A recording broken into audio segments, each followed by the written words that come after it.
Hello, everybody, and welcome back to another episode of Flock's Nest Sports Podcast. I am one of your hosts, Dallas, as always, repping number 9 for the Baltimore Ravens, and I bring the flock.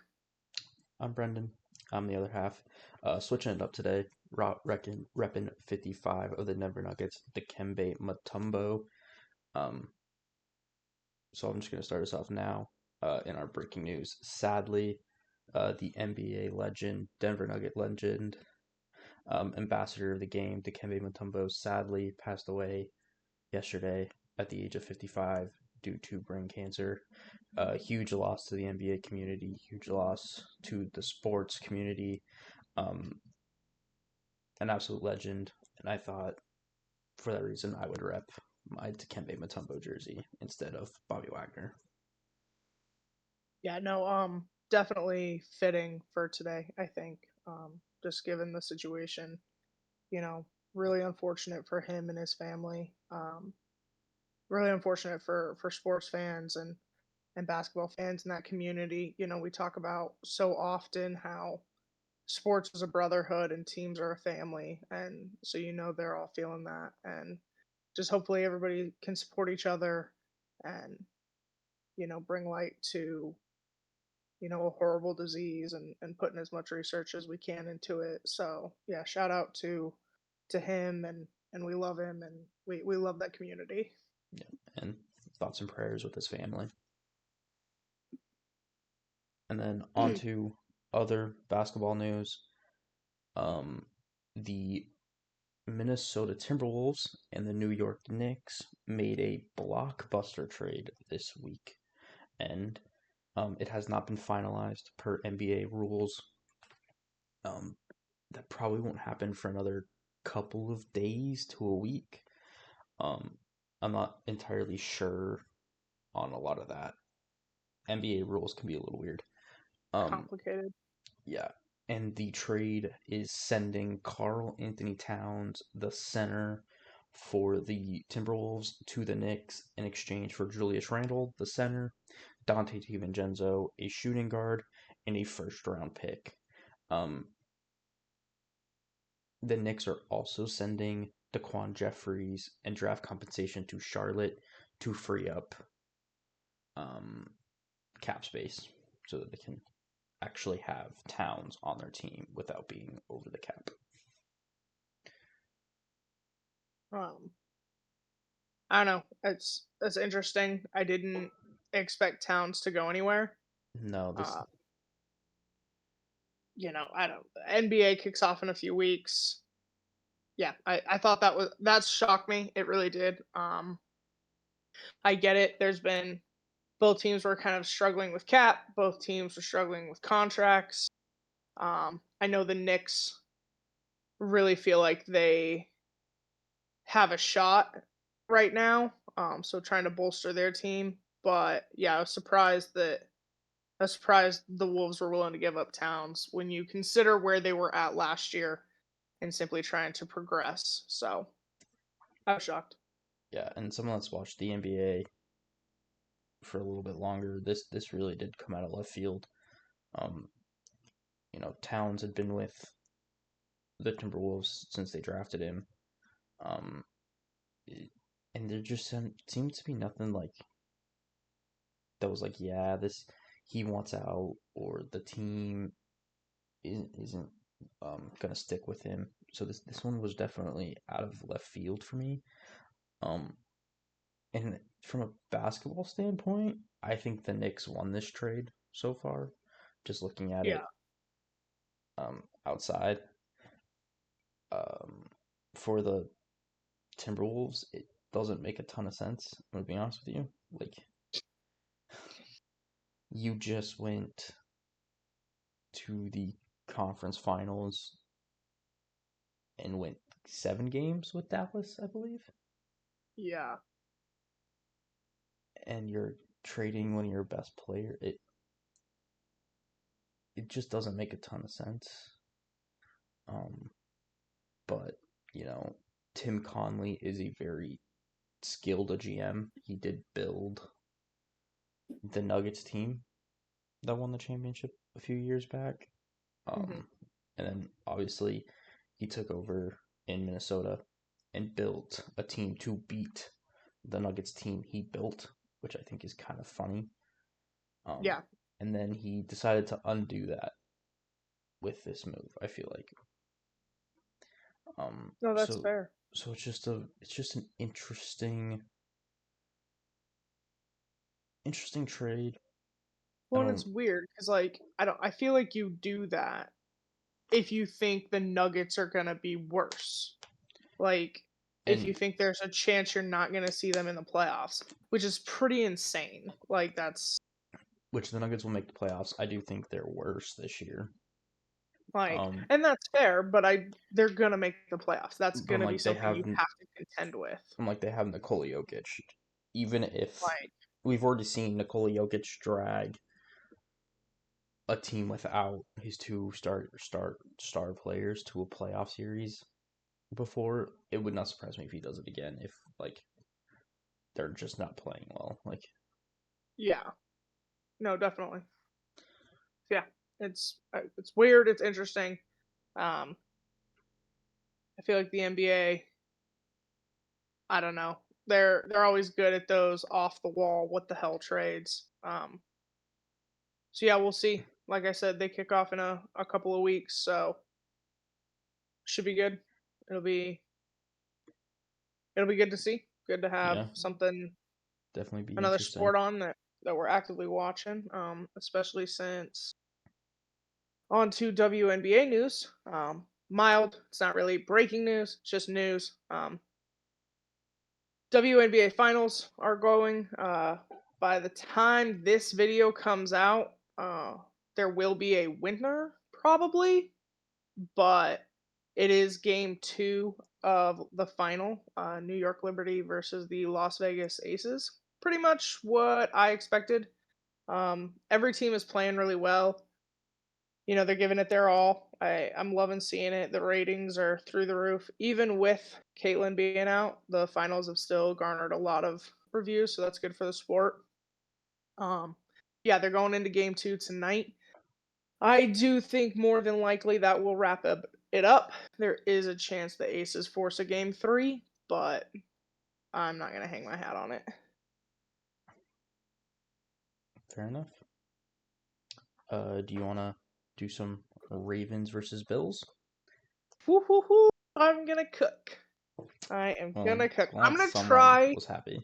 Glad I'm someone gonna try and follow my notes because I feel like every week I either get upset or I get excited, and so I jump around.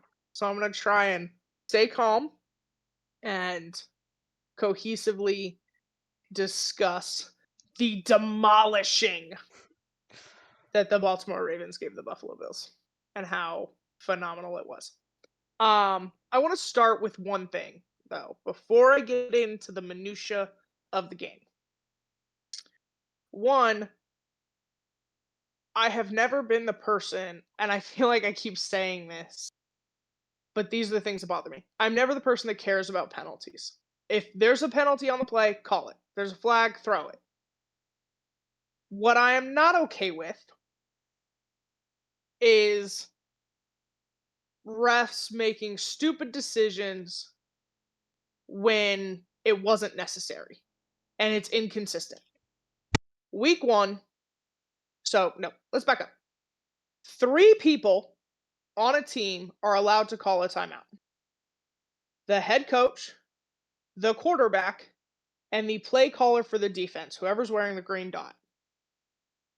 The defensive coordinator is not allowed to call timeout, just so we're clear.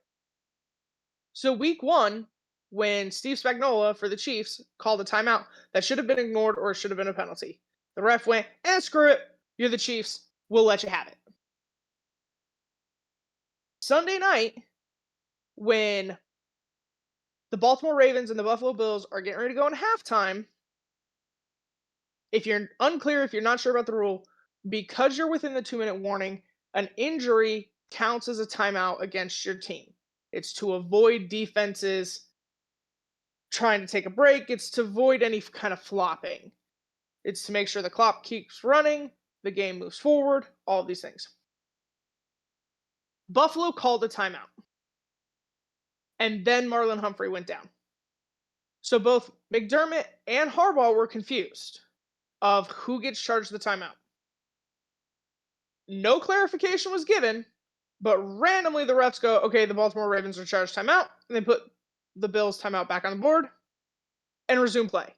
Harbaugh, who never got an explanation, never got this explained to, went, hold on a minute. I don't understand what's happening. Called timeout. At that point, the rule is the ref is supposed to ignore him. Because the ref didn't ignore him and allowed the timeout to occur, and they had taken one from Baltimore, it became back to back timeouts, which is stupid because he didn't call the first one and then was charged delay of game. Here's the thing, by definition, Harbaugh's not allowed to call that timeout. I think the whole situation could have been avoided. I think it was bullshit. But I hate, and I understand they're different teams. I do hate that. Like, I do understand that. But it's the different standard. It's that refs are not accountable at all for the shit they pull that has the ability to drastically impact a game. If there's a flag on the play, throw it. Refs miss calls. It happens. That's fine. You're human. It's fine. There's some that I'm like, okay, that's kind of a blatant miss. Like, I think we just went, "Oh, I don't see that, even though I'm looking around at you. But whatever. You're human. But when you make conscious decisions that impact teams, you should be held accountable. So I'm gonna say. And everybody out there, and I'm gonna come back to this again, that thinks Harbaugh should be fired because he has terrible game management is an idiot. And we're gonna come back to that. Oh, don't But worry. just I'm gonna talk about the refs too in mine. So we'll come back to the refs. but we are gonna come back to Harbaugh because that motherfucker is owed an apology. On to the game. On to the game. Prior to the game, Josh Allen had some very nice things to say about Lamar Jackson. I appreciated it. I respected it. Um, I think as much flack as I give the media sometimes or analysts about how they talk about Lamar, how they treat Lamar, you really see the respect given to him within the league and within players. And so I appreciate that. Lamar did not really say a ton of nice things back, but that's not who Lamar is. It's not to be a dick. He's just like, I don't care. I don't play against a quarterback. I play against defenses. So, um, I'm going to start off with you have to talk about it. Derrick Henry's opening 87-yard run. One, that was crazy. That was crazy. I jumped off the couch. I was like, I don't know what's happening. I didn't think this was possible. First play, first drive, incredible.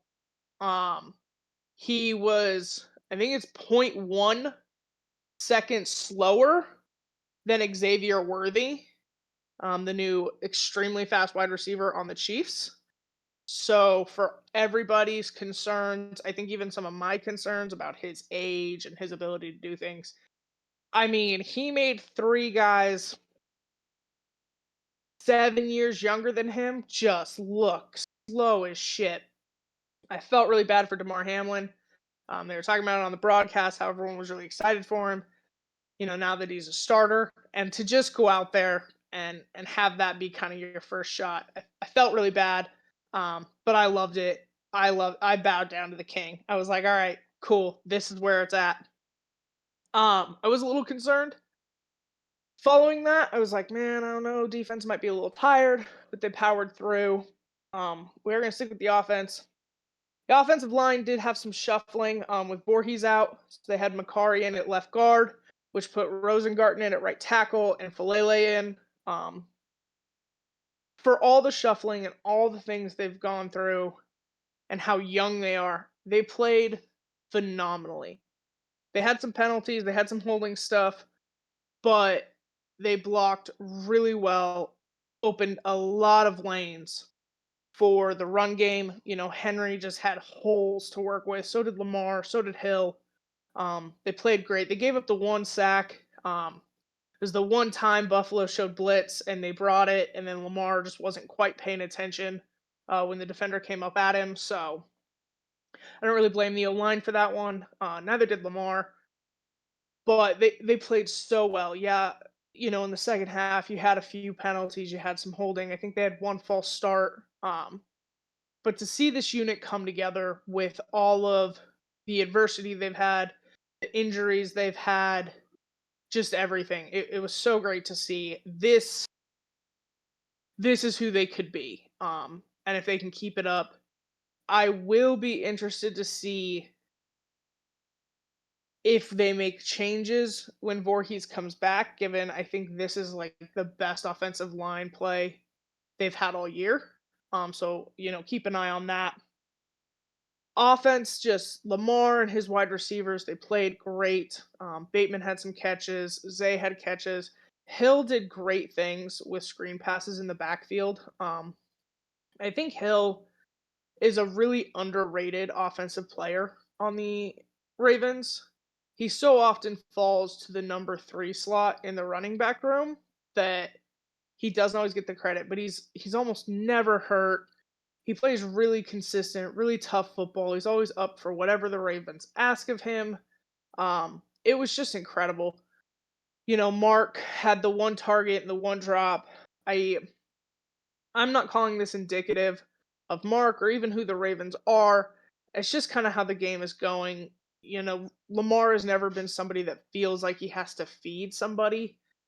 That's true for Mark as well. And I think because he was hurt last year and Lamar's really built these connections with these other guys, and this is one of the most consistent or ball catching cores he's had in a long time, that it might take a moment for him and Mark to really re-find it. But I do think we'll see it. They'll definitely get there. No concerns there. I didn't love the drop, but I don't love any drop. Also, Harbaugh did talk about it in his press conference this week that Mark will have days, he will have games. Um, right now, he and Likely are blocking really well, and with Picard out there, it's just right now they're trying to figure out what works and who they are and who they're going to be. And I thought Sunday was a phenomenal step forward. Um, and then yeah, connections with Bateman, Aguilar, him and Likely had a good catch. It's just it was firing on all cylinders offensively. I was very excited. Obviously, Lamar had the one fumble, one turnover. That's gonna happen. I can't sit here and say I expect none ever. Yeah, that'd be nice, but he is a mobile quarterback. Balls are gonna get punched out. He is gonna lose them. It happens. As long as we don't let that dictate a game, that's okay. Moving on to the offensive side of the ball, or nope, we were talking offense. Moving on to the defensive side of the ball. Finally, finally, not only did they win, but we stayed aggressive. That's all I wanted. That's all I wanted was one time. Us just to keep our foot on the gas and not give up. Um, Defense played great. Defensive line played great. They had a couple penalties. They really got to get that cleaned up. The Ravens went into this week the most penalized team in the league. I think they are still that after this week. Um, but played great. They got pressure on Josh Allen, got some sacks. Kyle Van Noy is destroying backfields. 2.5 sacks per game. He had them again this week. They did pretty well against the pass. That's the one part of the defense that is concerning me right now. The Bills don't have a lot of weapons or a lot of extreme talent on the outside. So what happens when we face a team that does? I'll talk a little bit more about that when I get into next week's games. But that is something that concerns me a little bit. I was very frustrated with Nate Wiggins. He was brought in to intercept the ball and to be part of the pass breakup. I understand it takes time. Kyle Hamilton took a year to get off the ground, but I want to see better than what I saw. Yeah, he had the good tackle. He did have the one breakup, but he got in Broderick Washington's way. And Washington was like, bro, either catch the ball or move. Um, so I wasn't thrilled there. Humphrey still having a great season. He is still the most targeted corner on the Ravens, and he's still allowed the fewest amount of yards. So really great there. Yeah, the D line's playing great. I mean, the D line just kind of had their way with the Bills' offensive line. They were able to shut down the run, which I was really happy about. Um, yeah, just it was a top to bottom the most complete game I've seen of the season. And then shout out to Hamilton for the forced turnover by Josh Allen. Because coming out of the second half, that's where I got nervous. I was so excited how it was going. And then the Ravens came out, went 2 3 and outs, and I went, son of a bitch. This is like where we're gonna take our foot off the gas. And in the media all week, I think the Bills have been getting killed for their trick play. I liked the call. I think it's easy to hate a call when it doesn't work.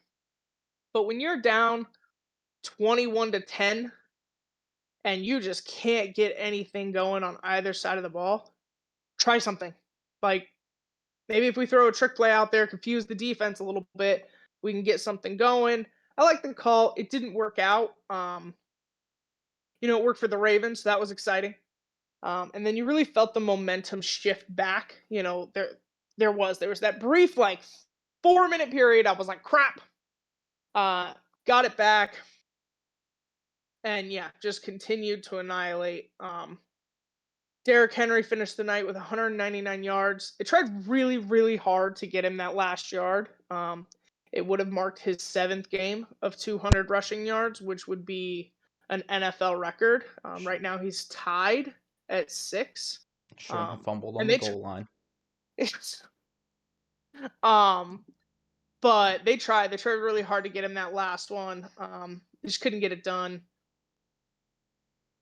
As for that fumble, I was going to talk about that next. So thank you, Brennan. Yeah. I felt really bad for Rosengarten. And if you saw him on the sideline afterwards, he was pretty ticked off. He really wanted to be credited with that. I'm kind of unclear how all of that.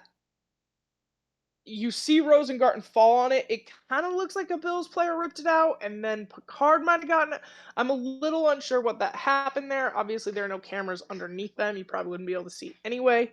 If I had But to if you saw guess, I think Ricard just ripped it from it, a Bills player at some point. if you saw the sideline afterwards, Rosengarten was not happy. Yeah, he really wanted to be credited with that. I gave 1 second. Stop. I I really gave him credit to see the loose ball and just fall on it. Um, he didn't try to do anything heroic. He didn't try to do anything crazy. But I like the play from the young guy. I thought that was great. So yeah, it was the first game I really felt like everything were firing. Excited to see where this team can go. Yes, it was a great game. It was get out of here. But I talked about Mark Andrews. Zay hasn't really taken off. They're gonna get Keaton back. It's like, what can this team be when they get every piece really firing? And I'm just excited. And I think if you're a Ravens fan, I know what the narrative was going into this week. I know what the concerns were all off season, and we're going to talk about that a little bit more. But this was a great game. This is what they needed. It's what we needed. And just keep getting better and keep rolling. The only thing I wanted that I didn't get was at the end of the game when it was clearly over and Buffalo had given up. And they gave up because they took Josh Allen out of the game with like 7 minutes left to play. They were like, fuck it, just stop. We waved the white flag. We got it. Have a great day. I wanted like a 52-yard field goal. They didn't need it, but I thought no stakes. It doesn't matter. Just a good, clean Tucker kick the ball just to get his head on right. No pressure, no expectations. Just go out there and make a good kick. I didn't get it. That's okay. It's just kind of what I wanted. I was being selfish at that point. I was. Even if they'd been in position, Harbaugh probably wouldn't have let him kick it, but it's what I wanted.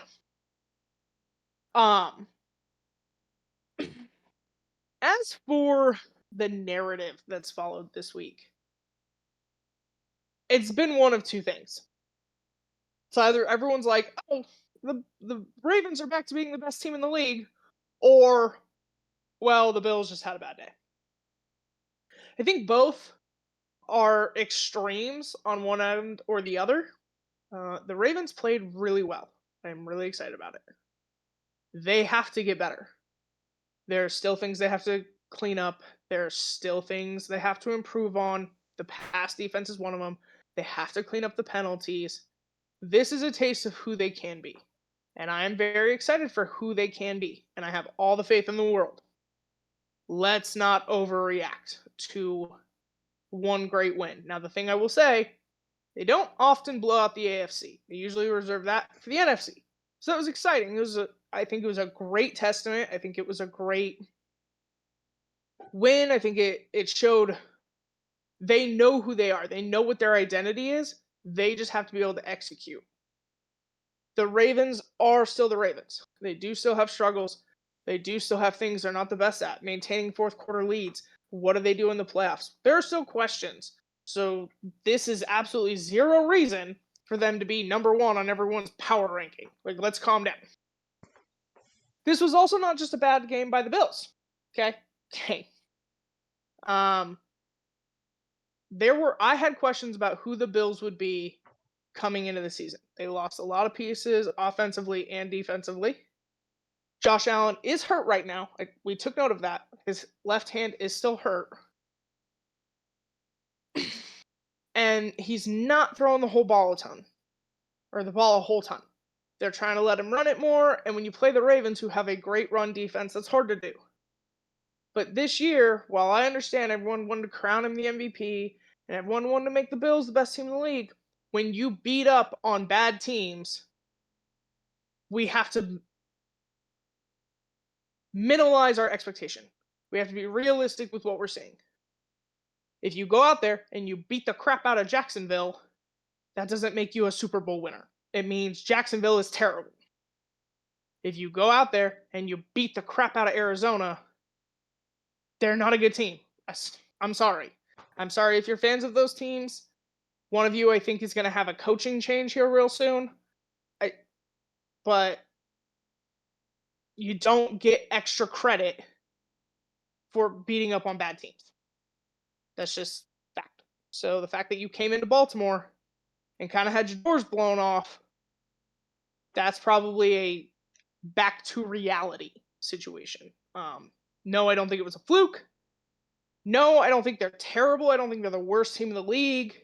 But this was the first time they faced a real defense and a real offense. And that's what it looks like. That's what it looks like when you step on the field with big boys. The Ravens are one of the most aggressive teams in the league, and they played like it. So, yeah, all around, great game, great performance. My complaints are minor and nitpicky, but I need consistency. I need more. As for Coach Harbaugh, he is owed an apology by everybody, including you, Brendan, including you. Okay. Because while you didn't say it on I didn't here, say it shit. was I didn't say a shit. conversation. I didn't say shit. You have no proof. Maybe You have no proof. Harbaugh should be on the hot seat. Let's fucking talk about it. Let's talk about John Harbaugh. I never actually said he should be on the hot seat. I said if it continued, there could be a conversation. No, there can't. And last night's what? Yeah, or Sunday Night because Spike. it didn't So let's talk continue. about it. Let's talk about what happened. All offseason, all I heard was everything they lost. And yeah, they lost stuff. I'm not going to say they didn't. What no one took into account was the number one piece they kept, which is John Harbaugh. He is the head coach of that team. He's not just a figurehead, he's not just some asshole. He is the head coach. He coaches. That's what he does. Kind of the point. And for an offensive line room to be rebuilt with young guys, and then, by the way, their offensive line coach, too, sadly and tragically passed away. I don't want to undermine that with my tone. Him have to hire someone else, and then them to come out and play like that, that's a head coach thing. That's coaching. Solid coaching. You have probably the youngest, I think you do have the youngest defensive coordinator in the NFL. They come out and they play like that. That's coaching. It's head coaching. Knows how to hire. Thank you. Everyone's like, oh, I don't know about Derrick Henry. He's like, excuse you. I've coached great running backs. Have a great day. I don't know about Lamar. Two-time MVP. Excuse you. I don't know if this defense is worth a crap. Excuse you. So, for everybody out there that just disregarded his ability to coach, his ability to lead this team, his ability to do all that, there are faults. I'm not going to disagree with that. Not going to disagree with that. But he has built a culture and a standard in Baltimore for the better part of 2 decades. Yes, they struggled for a couple of weeks.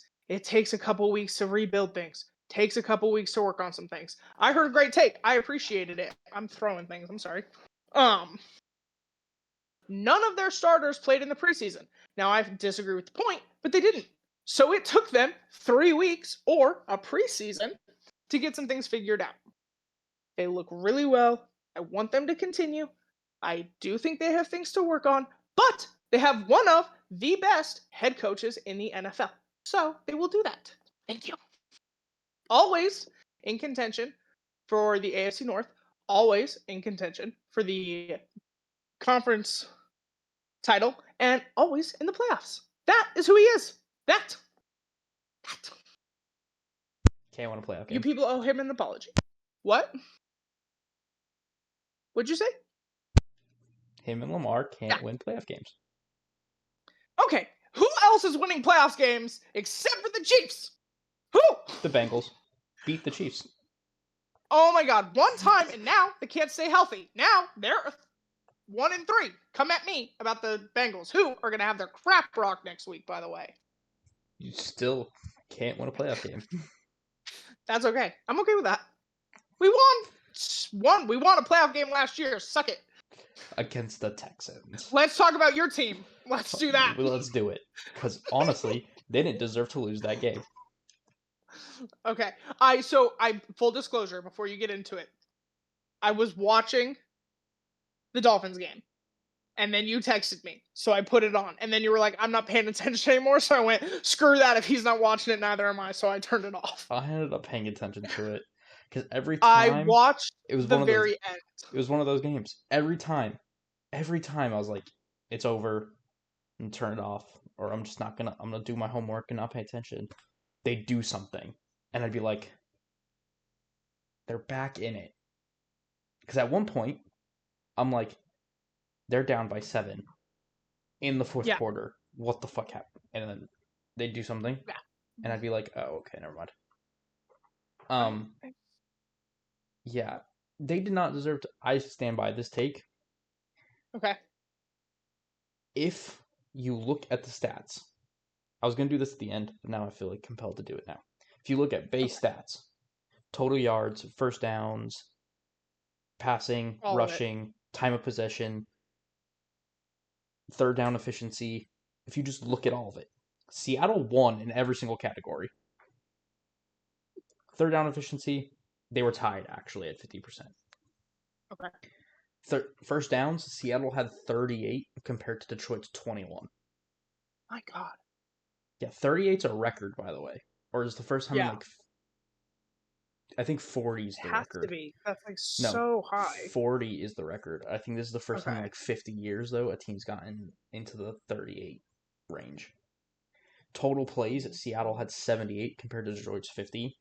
Total yards, Seattle had 516 compared to Detroit's 389. Passing, 383 to 237. Rushing, 333 to 116. And time of possession, 3404 to 2456. Seattle beats them in every single numerical stat other than score. And unfortunately, I really think it boiled down to one play, Okay. sadly, for the Seahawks. DK Metcalf's fumble, I think, is really because once he fumbled and the Seahawks went down 14 as a result, they never could catch up. They could not stop the Lions' offense. They could not do enough. And I don't want to say do enough because Geno Smith and that offense played out of their minds for most of that game. I mean, like, fucking hell. The only reason I kept watching was because the offense kept doing stuff. But yeah, the DK Metcalf fumble, I think, really was the deciding point in the game, which is weird to say because it happened in like the first quarter. Happened so early. But if you look at it, they lost by it was 29 to 42. You lost by 13. Yeah. You lost by the 14 points you pretty much you went down by early in the game. So for me, that I think that was like the moment. Um, but beyond that, and then I'll get into like the minutia here. Um, Yeah. so Seattle going into the game was without four starters on their defensive line. Four major starters on the defensive line, and it's four, but only three. I'm gonna say technically, because one of them's been out all year. He's been out since the start, so he doesn't necessarily count currently for me. Is you haven't played. We haven't actually seen you play yet this year. But without Boye Mafe, without Leonard Williams, and without Byron Murphy, that defensive line looked like shit. And to be honest with you, it's not surprising that it did. I was watching Trevis Gibson, who we traded for during training camp, play significant snaps. I saw Tyus Bowser, who we signed towards the end of training camp, who with the Ravens was okay, had a one good season. And then injuries were an issue. He hasn't played in a year. Yeah. It wasn't good. And then I had Quinton Bohanna as one of my starting defensive tackles. Or he wasn't starting actually, but he was a rotational defensive tackle because Hankins and Reed can't play all the snaps they would need to play. They big guys. They need a break. So yeah, Quentin Bohanna, whom I guess most people in the world have never heard of before, I have especially not. considering I hadn't heard of him until he was elevated from the practice squad. It's fair. But like he was playing significant snaps and he's probably considered a third string preseason guy having to play significant snaps. Miles Adams, a practice squad guy, playing significant snaps. Um, Actually, Miles Adams is on the main roster, but he's pretty much been a like practice squad guy, or he's your 53rd dude on the roster. It's not Yeah. Michael Morris. Mike Morris is having to play significant snaps. Not really. So that defensive line, other than Derek Hall, and I'm gonna be honest, Derek Hall had one play. Draymond Jones had one play as well. Um, but it wasn't good. It wasn't good. Zero pass rush. It, it's really bad. Okay. zero pass rush, and the secondary was terrible in that game. I don't know if it was because of the lack of pass rush that they just couldn't, get themselves going, but there was breakdowns everywhere. There was, they weren't denying the ball. They looked like they didn't look like themselves out there as a secondary. They weren't flying around. Witherspoon was missing tackles. It, none of it looked good. And it probably didn't help that Julian Love, the play caller on defense, the quarterback of that defense, went down before the second half. So, that's always good. Best safety, the leader of the defense, the real play caller on the defense goes down. That's always fun. So the defense with Doesn't help. Doesn't help. they were also missing Jerome Baker, which I mean only counts a little bit because I think he's the second linebacker on my list, and I thought the linebackers played well today. So his absence I felt like was a little. But you're missing 7 starters by my count by the second half of the game. It's over half. Yeah, It's you're over half missing. that defensive side of the ball. Yeah, yeah, yeah. So I think all things considering, the defense was okay. Like it wasn't good. They've got some real work ahead of them.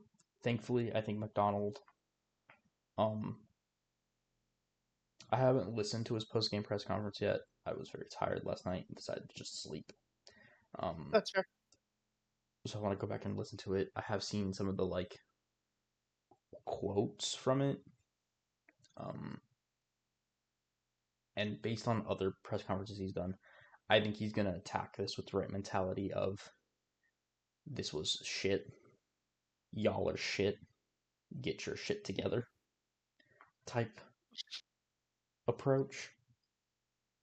Um, so I am okay, there is room for, and once again, when you're missing 7 starters for a solid amount of the game, I don't expect it to go well, Yeah. at all. And it didn't, it didn't. So, you know, not surprised. The Lions ran the ball.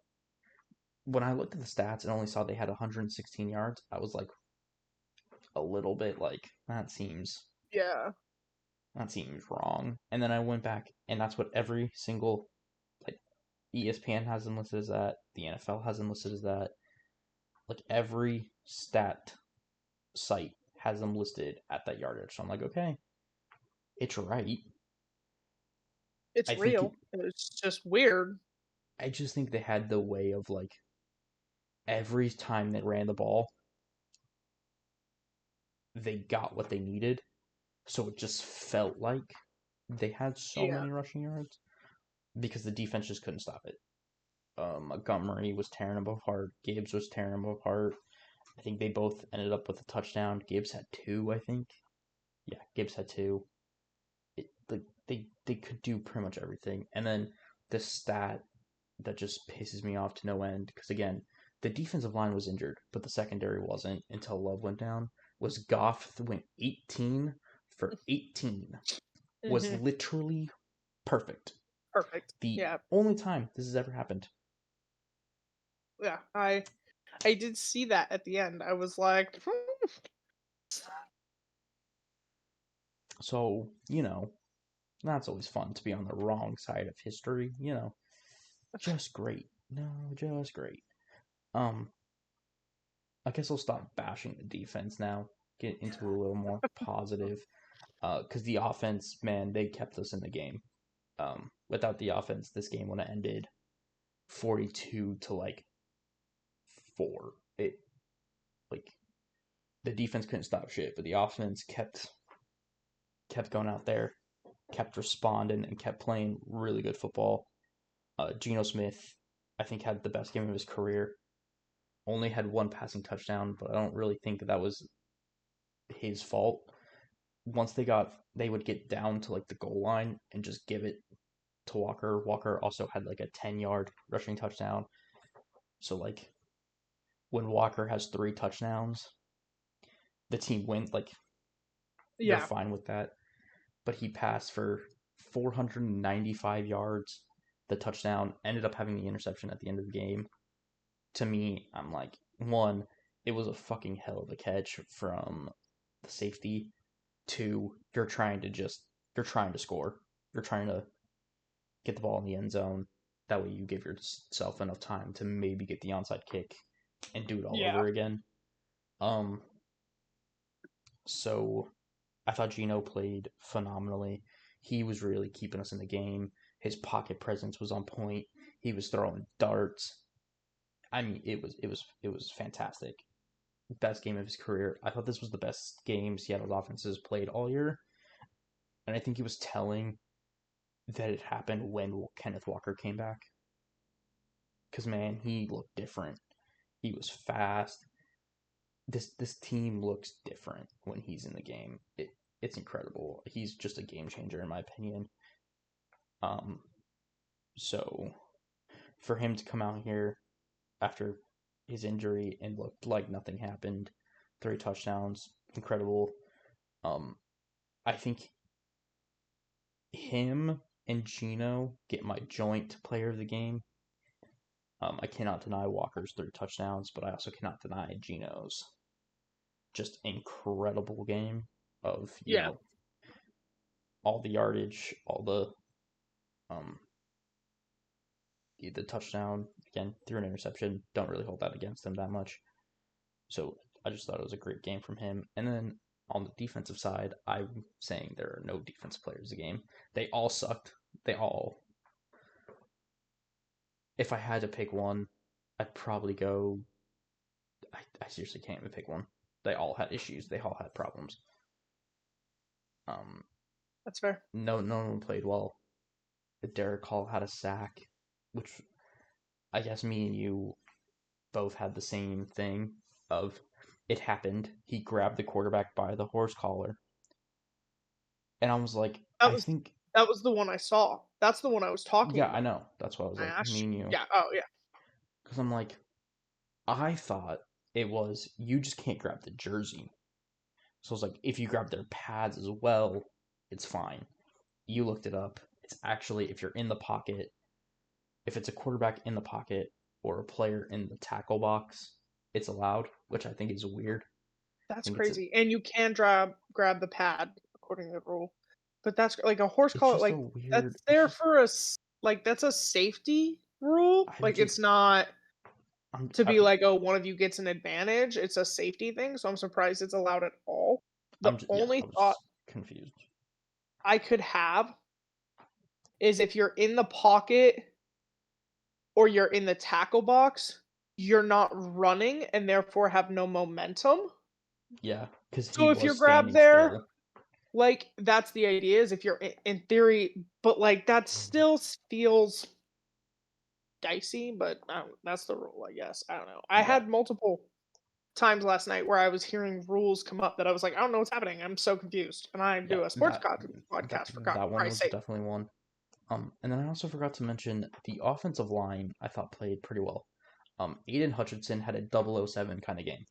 0 tackles, 0 sacks, 7 times whiffing on Geno Smith. Don't know if it was actually 7. It just But sounded yeah, cool. following But you. you get the I'm following um. you. Yeah, I thought the offensive line held him in check. Um, for the most part, he did have pressures, but I mean, like he never like wrecked the game like he can, which I thought was really impressive considering we had a third string right tackle in who did get beat a couple times, but again, Geno Smith was playing his best football, so it didn't really lead to anything. So part of that was on Smith, part of that was on the offensive line, part of that was the play calling. But I still want to give a shout out to them because it is you held him to nothing. So good job. And then nice. I said we'd talk about it. I don't blame the refs. I don't like it's not the refs' fault. There were other issues. Seahawks could not get a stop on defense. There were other problems. But at the same time, what the fuck? Okay, what the fuck? Last week against Miami, Was it Miami or was it the week prior? It was Miami. It was Right? Miami. Well, no, it might have been the week prior because I don't Okay. remember exactly who it happened against. I'm pretty sure it was Miami. Devin Witherspoon has his position.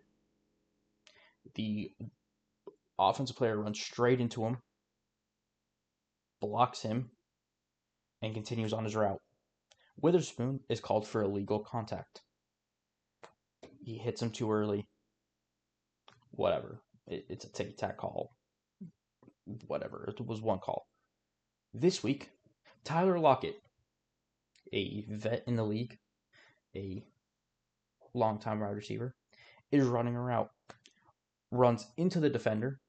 I mean, like, does it on purpose, but, like, runs into the defender and then continues his route. They call him for offensive pass interference. That is bullshit. And multiple people have come out and been like, that's bullshit. Most notably, Kurt Warner has come out and said that's bullshit. Other analysts have come out and said that was bullshit. I'm pretty sure the rules analyst at the time came out and went, yeah, it's a little bullshit. And the problem I have with it is seriously, you call the Seahawks defender the prior week for illegal contact, and then you call the Seahawks receiver this week for pretty much the same exact thing, but this time you call offensive pass interference on it. What are we doing? What are we doing, guys? Come on. Consistency. That's all I ask for. Consistency, consistency, consistency. There was... Because I think what was worse is this was a fourth down play. This is for Seattle to go... Yeah. If they convert on this fourth down, I'm not saying... But it does change the game. They had converted the fourth down. They're driving down the field, and this is to cut the score again to 7, I believe. I still think they were down 2 scores at the time. But this is to come back into the game. They convert the fourth down. It was 4th and like 4.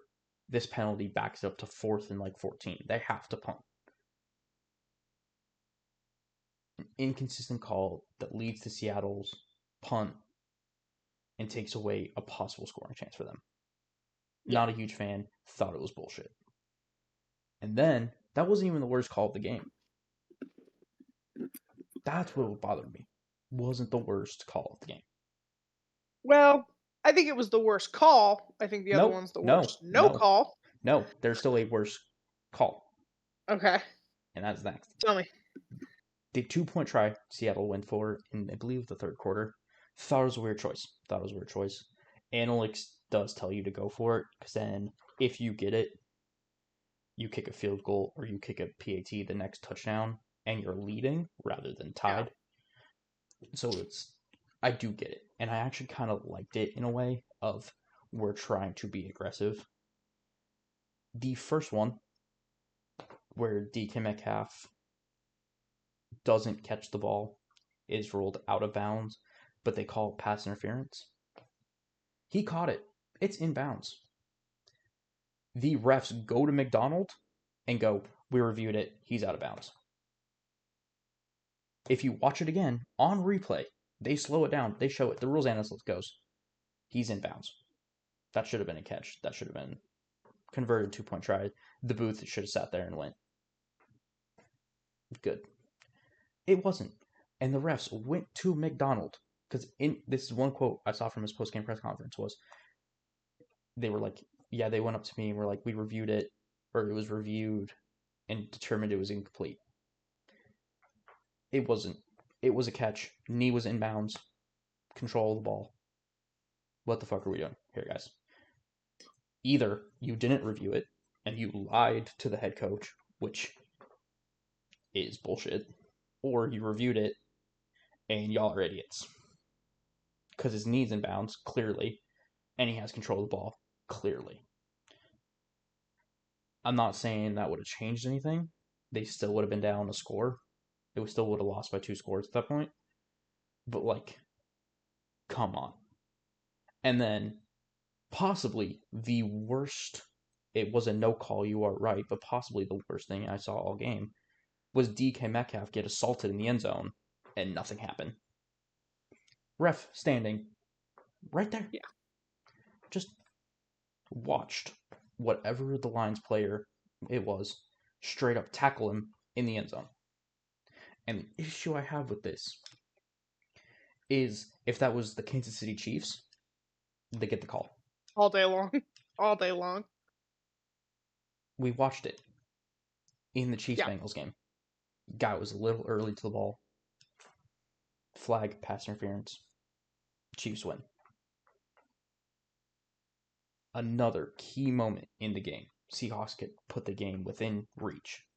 Go down one score. You put them on the goal line. Tackles DK Metcalf in the end zone before the ball gets there. Nothing. Just ref standing 5 feet away. Probably not even. Like, I'm not blaming the refs. You make mistakes, but 3 dog shit calls. Yeah. And what bothered me, and I get it, you don't want to do that every play, but I damn near you could have flagged Detroit's secondary on every single goddamn pass. The way they were playing. And I get it, you don't want to do that.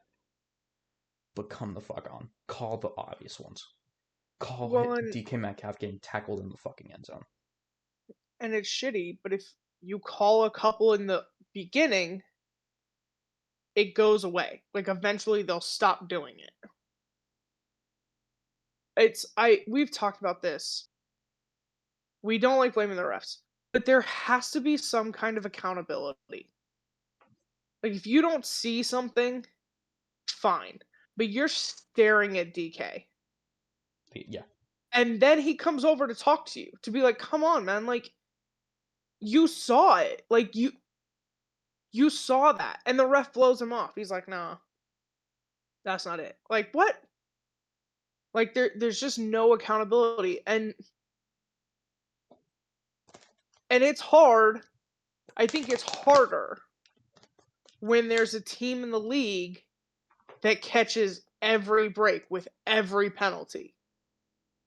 Yeah. And then the rest of us are sitting here going, "Okay, when do we get a break?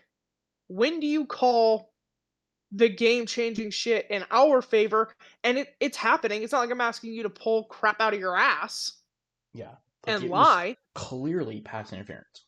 But when pass interference, okay, the AFC Championship game last year, in the end zone, they drag likely to the ground while the ball is in the air. Where's that? But I can promise you that Zay Flowers looked at a defender wrong and there's just no accountability and there's no consistency. And it's hard like when those things happen, it's like okay, whatever. But when you and I watch football the way we do, and there is a team in the league that catches every call, every break, everything, Yeah. it's like, what the fuck? What the fuck? And I don't even want all of that. I would just like a piece of it. I would just like a piece. or like what I don't understand is how in a league with all this technology, all these cameras, we haven't sat there and seriously been like, okay, you can have a challenge on any play you want, but Yeah, like we talked about like because college football has the super or not no, sorry not college UFL has the super challenge. I'm like I think the NFL should have one because yeah, because of shit like that to and be like hello. and again, I'm not saying this would have changed the outcome of the game because it might not have, but seriously, as a ref right now, it could have. Seattle would have been down one score. Based on what ended up happening next, Seattle would have gotten the ball back. Yeah, and it could have. I mean, when I think it's as a team, as an organization, as a man, when you're constantly being told, well, that penalty wasn't bad enough, or oh, I didn't see it. Like when you're constantly on the getting the short end of the stick on that, it's hard to stay motivated. It's hard to like, and when the penalties come, you're like, I'm not gonna. And it was just because they were calling it for most of the game. Like the Lions did have a bunch of They had penalties that on one defense. player, number 0, whose Yeah, name I don't remember, Terrion Arnold, their rookie. that had like 3 or 4, Yeah, but like, and then they had a couple on the dude that was guarding DK for most of the like they were calling it, but you missed the most blatant and probably the most important one. yeah, I'm like, it's just like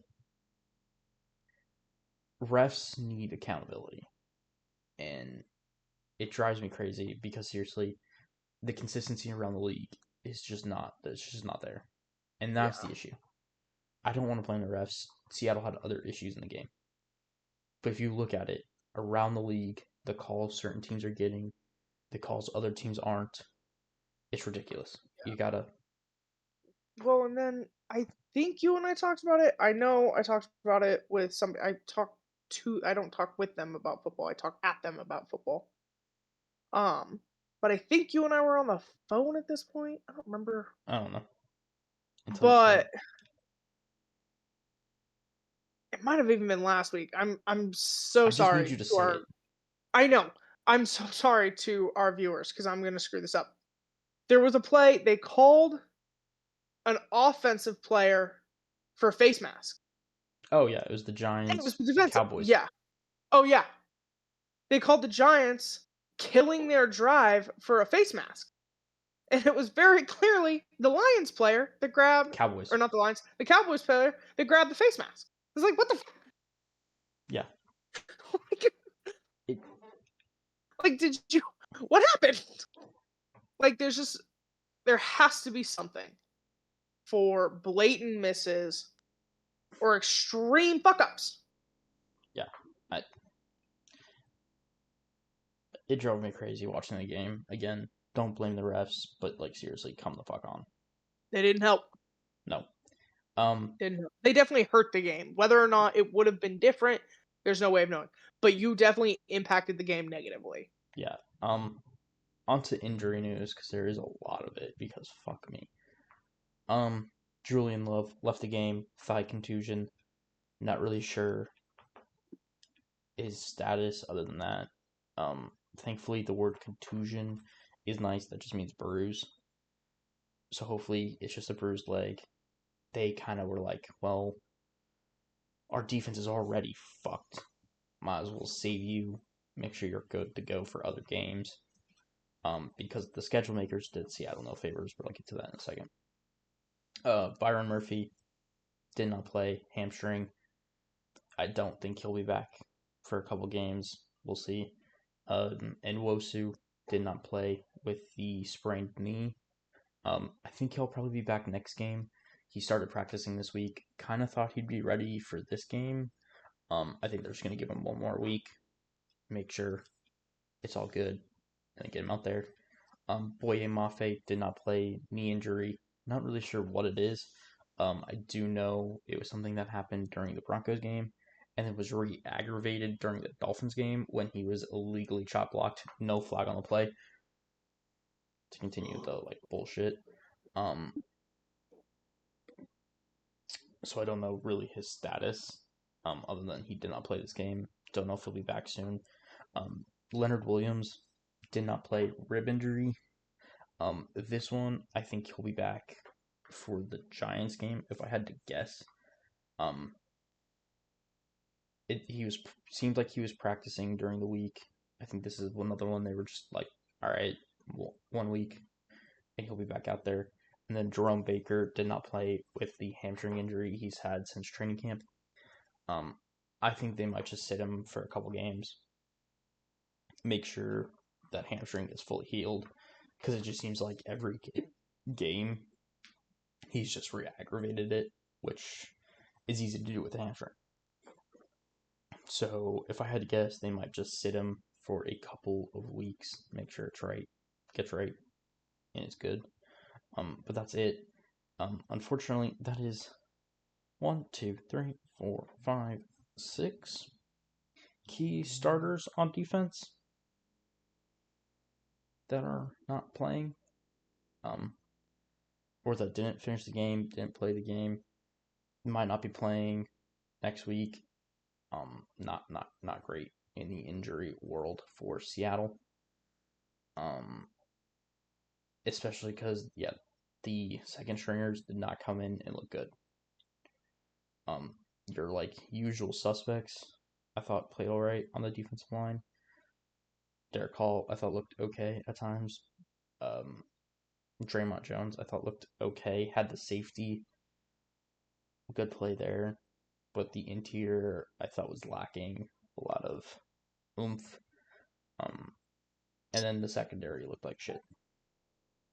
You can't allow a quarterback to go 18 for 18 and not look like shit. So we'll see what comes of it. Um, Hoping to have a lot of these guys back. Doubt it. The schedule is kind of fucked for Seattle for the next couple of weeks Yeah, because yeah, they played 3 games in 10 days. that's too They many. went Monday to Sunday and then have a Thursday. So you have a short week followed by a short week. When's your Some bye? not till like week 13 or some shit. Oh, okay. Yeah, it's fucking horseshit how they schedule us. I These know upcoming games, Baltimore has a stretch like that. They have like a 3-10 week. which I just think is ridiculous to have. It's just too much. It's too much. There are moments they're like, we are prioritizing safety, and then I'm like, we're prioritizing safety, but are we prioritizing health? Week 10, Seattle's bye week.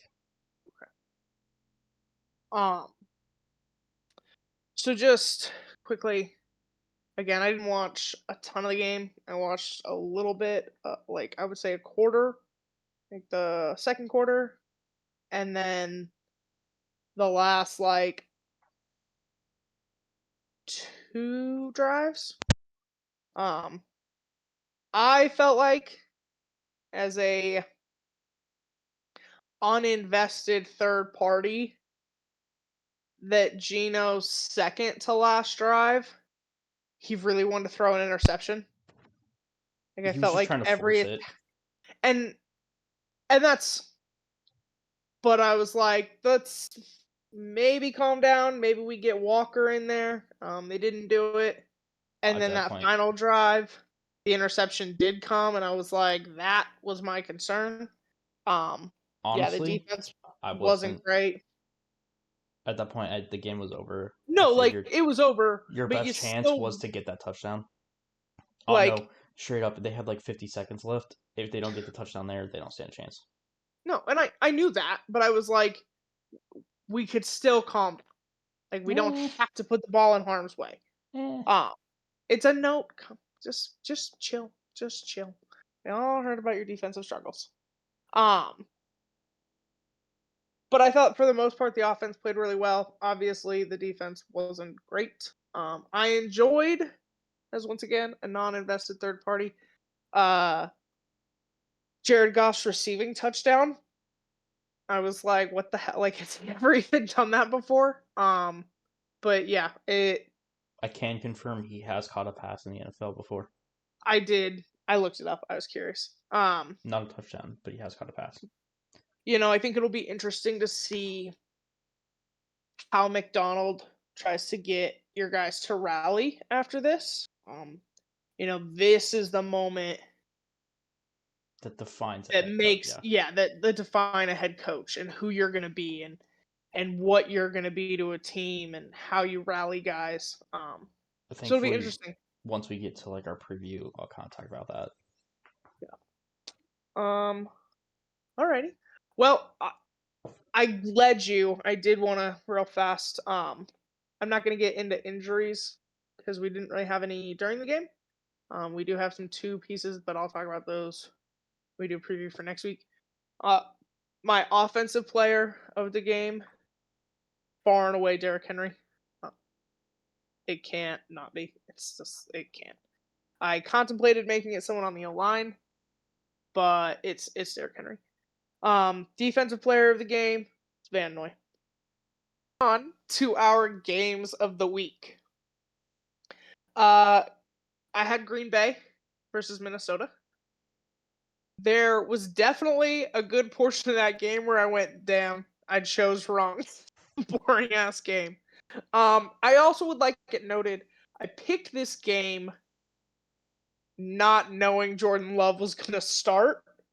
Um, I did think it would be Malik Willis, and for 3 quarters, I thought it should have been. Um, Love did not look great to start. It looked like his leg and his knee were definitely bothering him. Um, and everyone's talked about Brian Flores' defense. He was having interceptions. He was just throwing everything short or too far. He just couldn't get the oomph on it. Um, and then the fourth quarter came around, and he looked like himself, and the Packers looked like themselves. I'm not going to discredit what the Vikings have done, but it's one of those. If I could have gotten another quarter of football, I really wanted it for that game. They were definitely heating up there at the end, and the Vikings struggled to score in the second quarter. Green Bay's defense finally stepped up, letting their offense come back. So just had we had maybe a little more time on the clock, might have been interesting. But these are both really good teams. They're really good credits to these head coaches and these cultures, and it's been impressive to see. I was excited to see Aaron Jones go back to Lambeau. I know he really wanted a touchdown. It didn't happen that way, but um, he did not have one. It felt like he did. As you see, he did not. Um, Okay. He still did well for my fantasy team, so I don't care. no, he did really well. He just didn't have a touchdown. Um, so yeah, it was a great game. Darnold made some mistakes, and I was kind of glad to see him. He's been playing so well, and I think sometimes when quarterbacks, especially quarterbacks that people think are busts, when they play so well, it's like, okay, well, it's not you, it's the system. It's not you, it's the receivers. It's not you, it's XYZ. So when you make mistakes and then can go out there and not let it drag you down and continue to play and continue to make the right decisions, I think it shows your maturity, your resiliency. Um, I thought it was great to see. So as crazy as it was, I was glad he made some. I was glad he had the interception and the sack, and he just kept rolling. His pass to Jefferson was insane. The one that hit him in the chest and then bounced off the shoulder pad of the defender. I was like, I don't even understand what's happening. I watched that play live in real time, and I was like, I don't know where the ball is. And then he caught it. It was crazy. I am very intrigued about what Minnesota's going to do. I think, yes, they believed in Darnold. Yes, they grabbed him for a reason. Yes, they're paying him $10 million for a reason. I do not think they expected it to go like this. I think they thought this is a good bandage or this is a good person for JJ to sit under. And now he's come out and kind of taken the league by storm. So what the hell do you do with JJ now? They're both very young. You don't want both of them actively on your roster. Do you trade JJ? You're not going to get a first overall pick out of him probably. Do you trade Darnold? Like, there are so many questions. But I'm going to be perfectly honest with you. If I were the Giants, the Raiders, the Saints,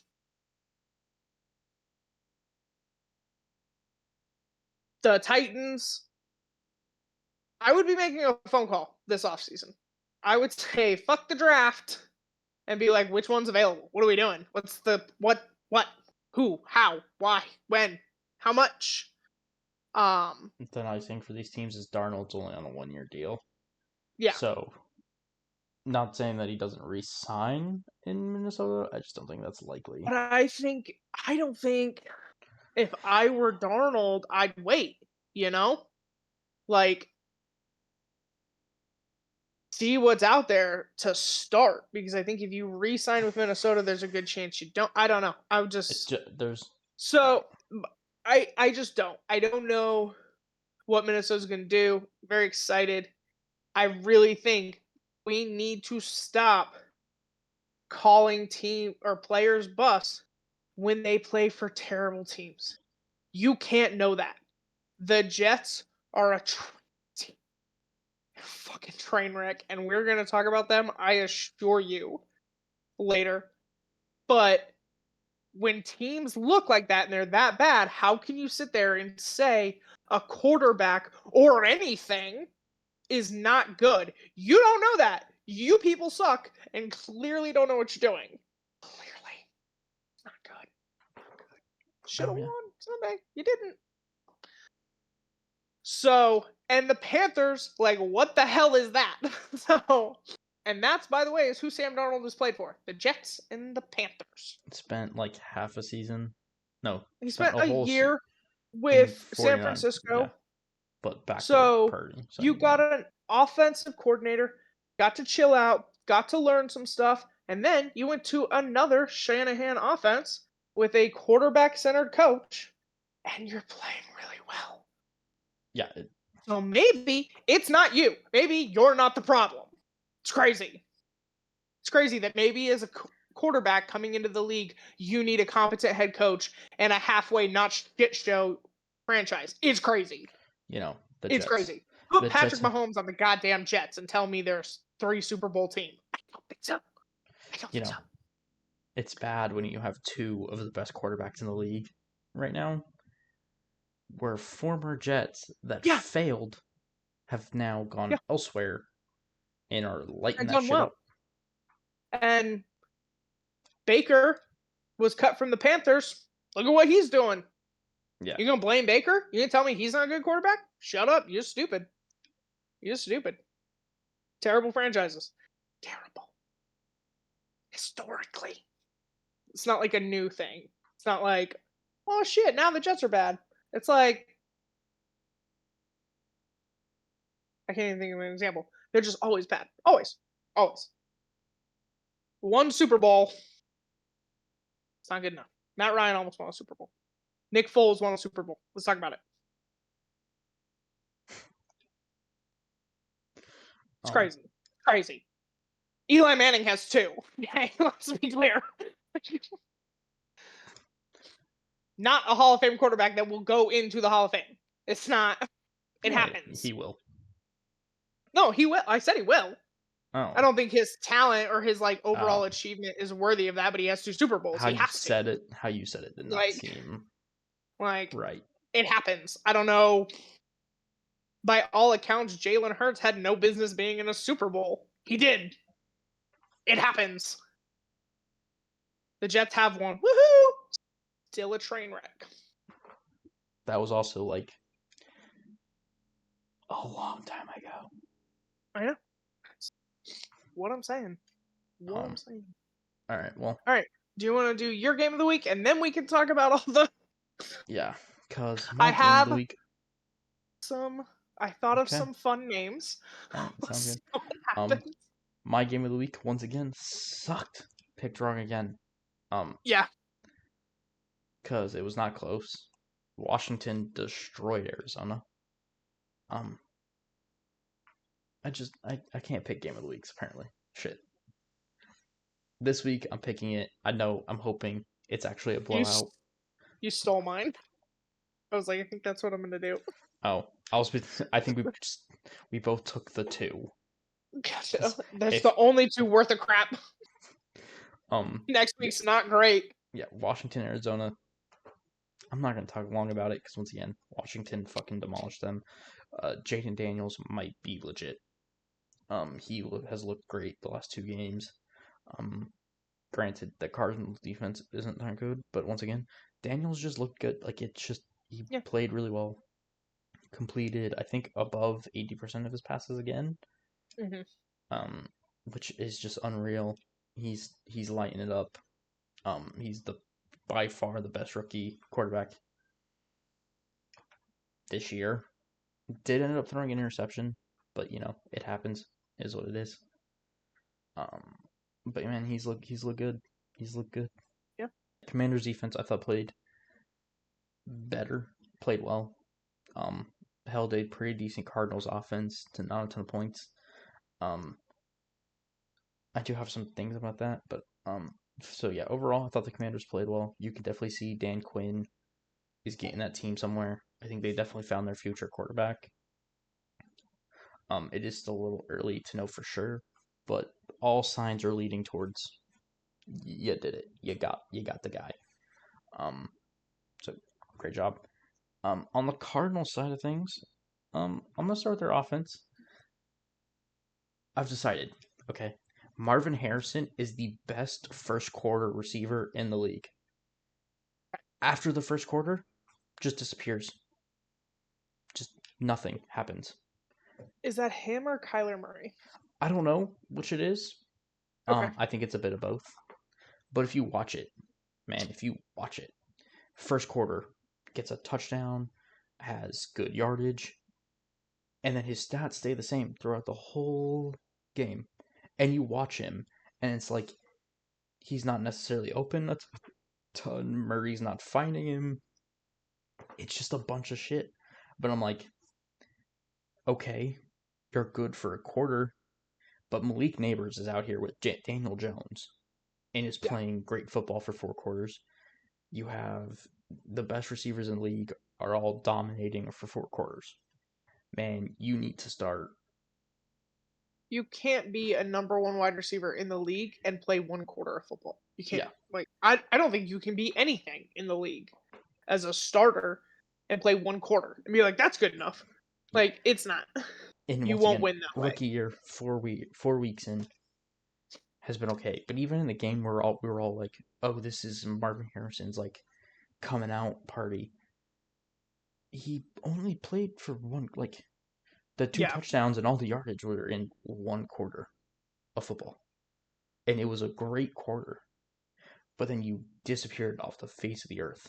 You did not catch another pass. That tells me something. That's not like Yeah. just the quarterback. That is you as well. Um, so I don't know what's going on there. It'll be kind of interesting to watch further on if he and that team starts to pick that up again. But it's been weird. It's been something I noticed. And that defense is playing pretty much how we expected it to. They're not good. No. Can't No. can't rush the quarterback. Coverage wise isn't great. Buda Baker is still good, but he's about But when the that's it, yeah. So Cardinals defense is about as expected, and it's not good. So you know, unfortunate for Cardinals fans. Um, and then that offense is kind of struggling in my mind. That yeah. offensive line isn't great, and then seriously, I don't know what you're doing. But if Marvin Harrison is disappearing for 3 quarters of the game, that's a problem. Marvin Harrison should not be disappearing for 3 quarters of the game. Whether that's him, quarterback, play calling, cannot happen.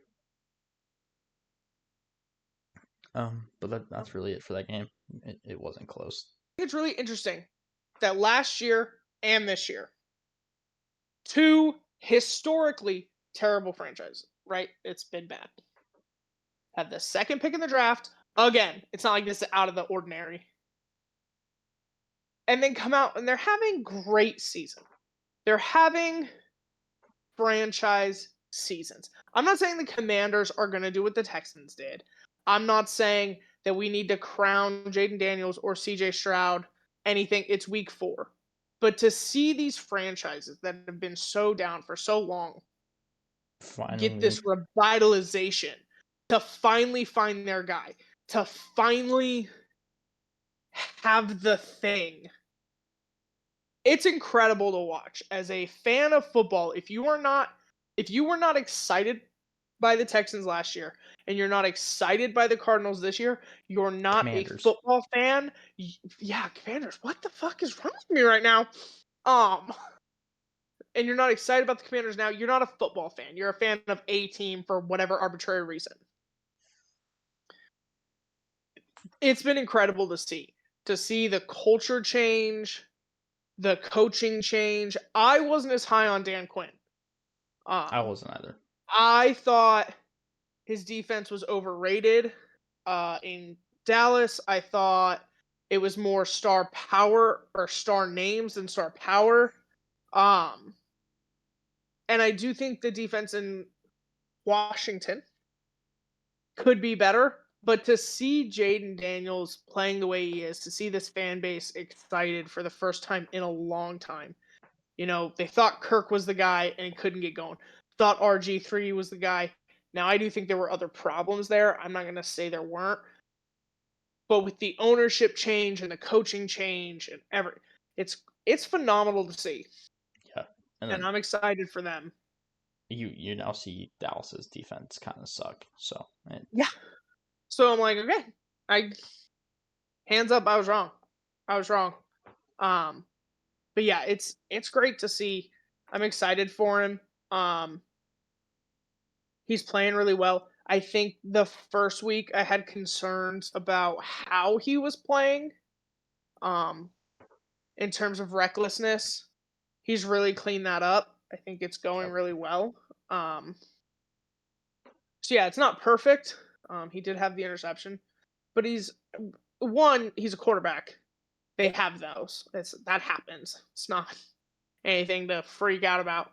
Um, but he's a rookie and he's just lighting it on fire. He's going out there every day and he's doing it, and that's exciting. I thought this year would maybe alter my opinion of Kyler. Never mind. Um, it hasn't. Um, he is who I think he is, and he has been what I expected him to be. I think there's talent. Um, talent is not enough. It's just not. Um, Johnny Manziel was talented. Tebow was talented. Anthony Richardson, for all accounts, is talented. Talent is not enough, especially to play starting quarterback. Talent can get you by as an edge rusher. Talent can get you by as a wide receiver or even a running back, not as a starting quarterback. And from what I'm seeing, talent is really all he has. All right, so now let's just talk the week. I came up with some Okay, let's hear it. different things. Um, so one I don't have like a fun name for. Okay. It's just, but we're gonna start with a high, a low, a surprising, and a confusing. Okay. And it can be a team, it can be a player, it could Okay. be one side of the ball, whatever. A high, a low, a surprising, and a confusing that you're seeing in the league right now. A high is um okay, I'm gonna do it in that order. Okay. A high is Baker Mayfield's offense in Tampa Bay because that shit's fun. Um, they getting it done. So I'm gonna go them as a high. I think they're fun to watch. Baker's playing great football right Lights now. out. Lights Did out have a rough football. game against the Broncos, but I'm gonna be honest. The Broncos are causing pretty much everyone to have rough games currently. Well, and his O Uh, line is pretty messed up. yeah, but played well against the Eagles. Thought that was a high. A low was the Denver Broncos and Jets game. That is, I think, the lowest of the low. Um, I can elaborate on that a little bit later. It No, was let's do it now. okay. The lowest of the low. 19 combined points. 10-9 final score. Like, don't get me wrong, it was raining. Rain does Boring. affect the game, but man, come on. Aaron Rodgers looked like dog shit. Played okay, like considering the conditions, maybe played better than Knicks looked terrible in the rain. I mean, like had negative passing yards for the majority of the game. Stopped Mhm. raining, and he started to figure it out again, which I thought was weird. And it's not good because you play in Denver. You got to get used to weather, Yeah, bro. You got to. It could be snowing next it week. happens. Like, I wouldn't be shocked.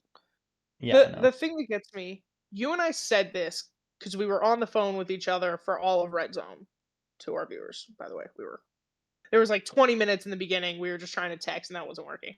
Um, Rain favors the defense. Yeah, So a defense that I've been hearing top five, you lost to Bo Nix, okay, who's not playing awesome, and I think Sean Payton is getting there with the playbook, but we need to open it up. I will say they only gave up 10 points. So, I mean, like, they didn't play bad. Cool, but you gotta do better. I would Like, blame where's it your takeaways? mostly. Where's your I would blame it and mostly then on the fucking offense. and then Rain also favors the veteran. So it's the defense and then the veteran and then the home team and then everybody else should suck. So the fact that the worst parts about this game, every every aspect of this game, you on paper should win. Not even because of who your team is. But if you take pure football in the rain at home, one of you is a West Coast team playing on the East Coast. One of us has a veteran quarterback, one of us has a motherfucking rookie. That team should win. Yeah, And not only did you lose, it's like you wanted to. it was bad. It was just The terrible. the false start penalties were crazy.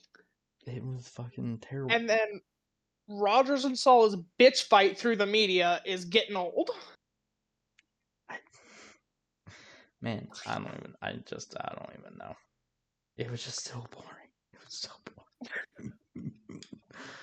I'm so glad because I almost picked it for game of the week as like fuck it.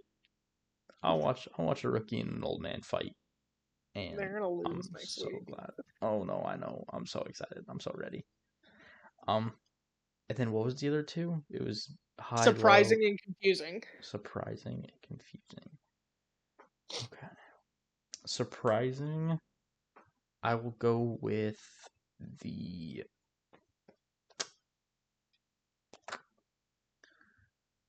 surprising. Okay. Surprising. Oh, never mind. Wrong. Um, I don't have a surprising. I'm just gonna go confusing. Confusing me is the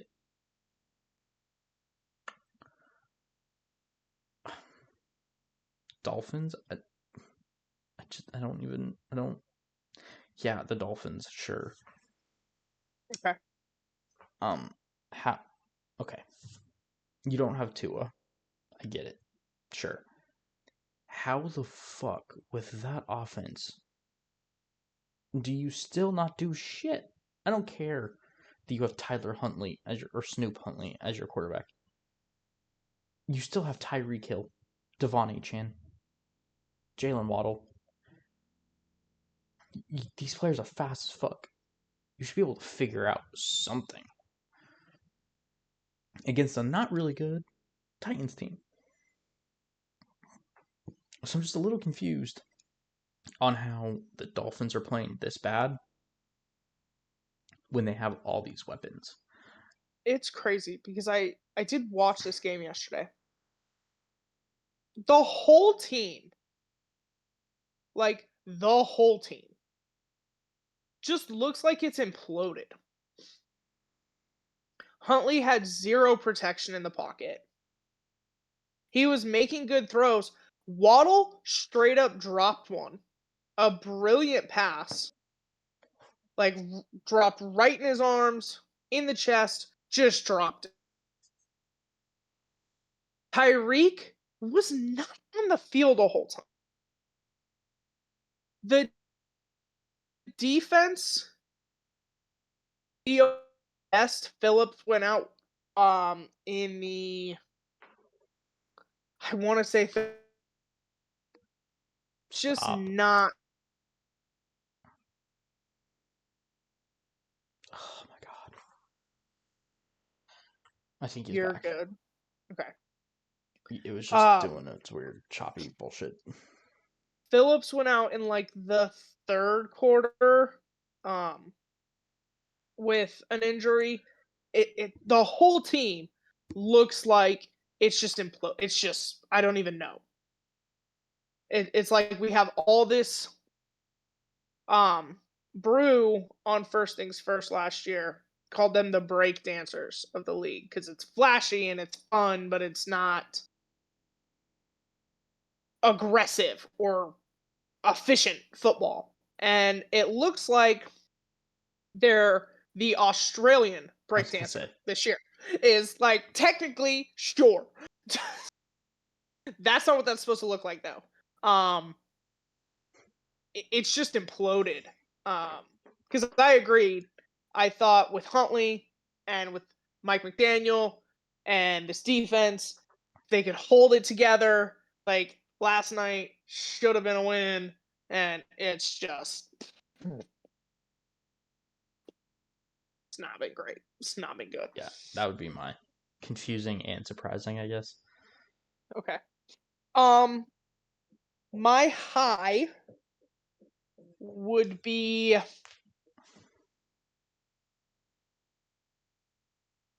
what's my high? I think my high it's mildly cheating because we already discussed them. Do it. But it's Minnesota. Okay, yeah. Like I don't know what else to say. Um I heard this week a lot about like who's the best team in football. I think it's Minnesota right now. The Ravens are figuring it out. They're getting there. The Chiefs are injured to all hell and keep telling us every press conference they're winning, but they don't look the way they want to look. Minnesota's just going out there and playing football. They're just like, this is easy. We're good. We have Sam Darnold. We're good. Shut up. We're gonna win the division. Have a great day. And it's crazy. They're my high, far and away. My low,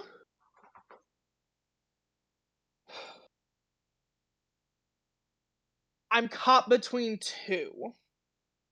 So I would like two lows. Jacksonville is 0-4. They haven't won since Thanksgiving of last year.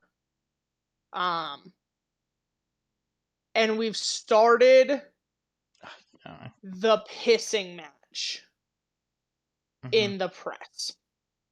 Like whenever that happens, shit's going sideways. I don't know.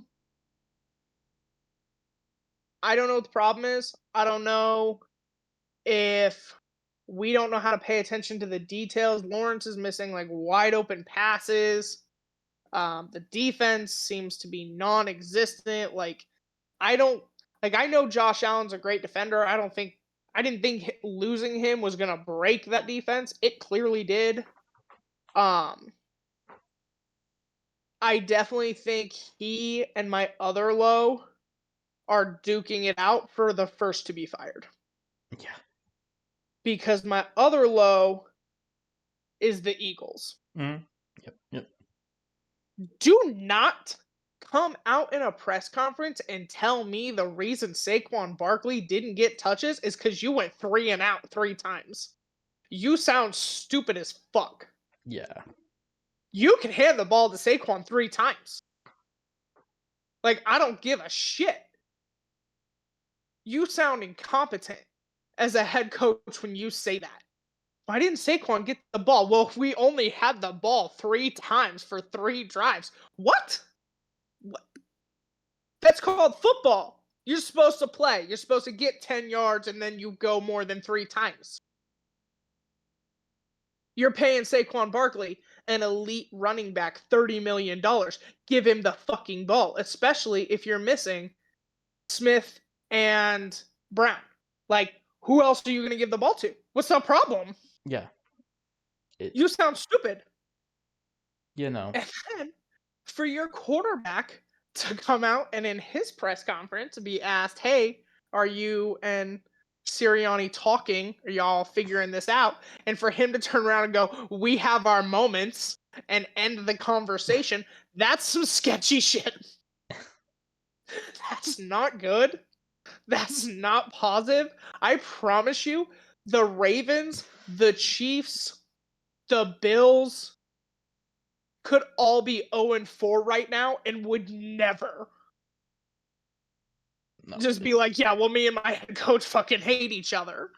that's ridiculous. You can't. Like, that tells me you have no culture established and you're breaking down internally. Yeah. Like, one of those two teams is looking at a head coaching change and quickly. Oh, 100%. Like, and the Eagles are not a patient at all. At all. The only thing that might save Peterson is that would then put 3 head coaches on their payroll. Because you're still paying Urban Meyer Mm-hmm. from his deal. You would be paying Doug Peterson, and you'd be paying whoever you hired now. Yeah. And yeah, they have a rich ownership, but that's a lot. Mm-hmm. Sirianni, they don't give a fuck. They're not paying anybody else. They are impatient. They have fired head coaches after Super Bowl wins. They have dropped off quarterbacks after Super Bowl wins. Yeah. Like, get your house in order now. Or you're not gonna be there much longer. Like at all. Yeah, it's yeah. My surprising what has to happen for Joe Flacco to go away? What kind of psycho shit is this? The man has the. Like, I don't. and I feel like really bad, right? Like, I'm a Ravens fan. He got a Super Bowl. I was happy with it. It was great. And then they went, okay, Lamar's the guy, Flacco ain't it. And then Flacco went to the Jets, who we've just discussed. Quarterbacks cannot be held accountable for what happens with the Jets. And everyone went, see, Flacco's not it. He's fallen off. This is why it's bad. Went to the Broncos. Went to the Broncos, wasn't great. That's a whole separate issue, though. Yeah. Went to the Browns, off the couch. Yeah. Took them to the playoffs. Sunday has not played with the starters. There's no way in hell he has any reps with the first team. Comes off the bench and looks better than Richardson's looked all year. Yeah. Like, it was crazy. And then the head coach has the audacity to tell us that, well, if Richardson was healthy, he'd go back in. Why? Because If this Dallas, was an important game, he'd go back in. Why? because it's And Joe I know. Flacco. He's And I like know. old as dirt. I know for a fact that Mike Tomlin on the other side of that field went, motherfucker, not this guy again. He's supposed to be gone. There is probably nobody in the league that knows my defense as well as he does. And here he comes. Yeah. I was supposed to have food poisoning Anthony Richardson, not Joe motherfucking Flacco. Go retire. Get out. And he wins. And I was like, what the hell? And then the crazy part is now the Colts don't look like a terrible team. Here's the issue. Like, it's not great. If I'm the Colts, I don't play Flacco. Like, And I have my reasons for this. With explain. Flacco, you're not doing shit. Okay, I'm sorry. With Flacco, No, it's true. you're making It's the true. playoffs, but then you're not going anywhere in the playoffs. That team's not good enough. Okay? No, they don't have the talent. So you are better off playing Richardson, And trying to getting him his starts and develop his him, reps. and sucking. No, and Sucking that's real bad. Because, Brennan's like, I need a draft pick. But go the fuck away. no, I get it. And I'm sorry, but like, he came in and did that, and I was just mad. I was just mad. And I know Tomlin was mad. And we talked about like those AI generated press conferences. I really want one for this Bills game for Tomlin.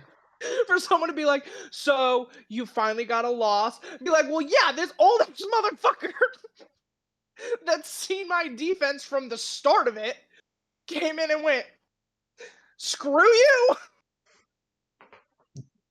Like, what the fuck? So that's my surprise. Okay. And then my confusing, it's not a team. Nobody's talking about it. Everybody is slipping. Did we change cleats? Did football players change cleats? I've never seen so many slips ever as I've seen through the first 4 weeks. Yeah, I don't know what's going on there. Like, You're not wrong. okay, you see it in the rain, and you see it in the snow, and MetLife's field is trash. But, Yeah. like, everybody's just falling on their ass. Yeah. I'm like, what's happening? I don't And know. and the thing that really gets me is nobody's talking about it. It feels like some really weird conspiracy that, like, or like I'm being gaslit I don't know. into Maybe. thinking it's not real, I wonder if it's but it just is. you're just noticing it more, and this is like a normal thing, I and you're don't just for know. whatever reason this year. But I'm like, so, but yeah, I just feel like it's either I am hyper focused on it or I'm being gaslit by the league and the media because nobody's talking about it. And I'm like, this seems excessive. Remember, Dallas, gaslighting isn't real. It's not a thing. Shut up. But yeah, I'm like, it feels, I'm not into conspiracy theories, but it feels like there's one happening No, you're because just nobody's crazy. talking about it. If somebody else would mention it, I would feel better. You're just crazy.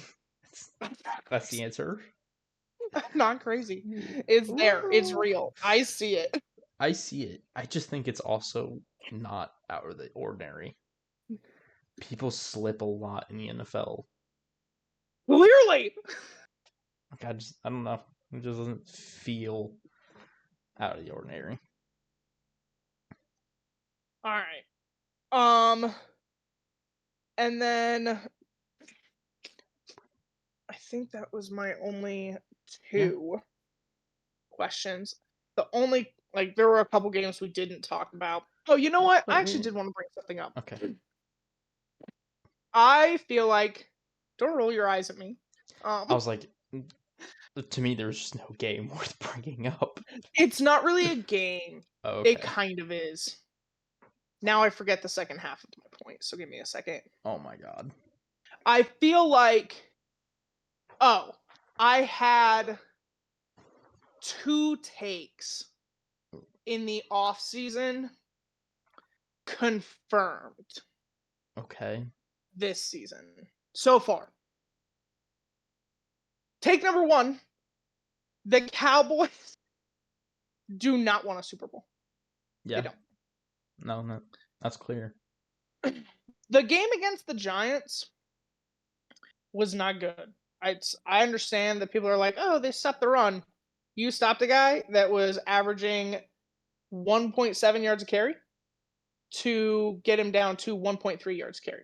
That's not really. Wow. What a. You didn't do something incredible. Like, you didn't stop Derrick Henry. Like, Let's chill. Like, we didn't fix anything. Nothing was better. Um, Offensively, Struggle busing. CD did better than he did again, but it wasn't great. But the kicker came in the post game when Dak asked the media to write nice things about the Cowboys so that they could hold their heads up high and be happy for themselves. I was like, the fuck do you care what they write about you? And that is a Cowboys mentality of the media matters. Like, why would you give a shit what they say about you? You're the Dallas Cowboys. You're the richest franchise in any sport in the world. You're America's team. You're trying to chase a Super Bowl. Who fucking cares what some beat writer has to say? Go out there and play football. Just play football. Just play good football. Just, it's insane. All the press conferences for this team this year, everything they've done, just to me, it's solidified. You do not want a Super Bowl. We couldn't afford Derrick Henry.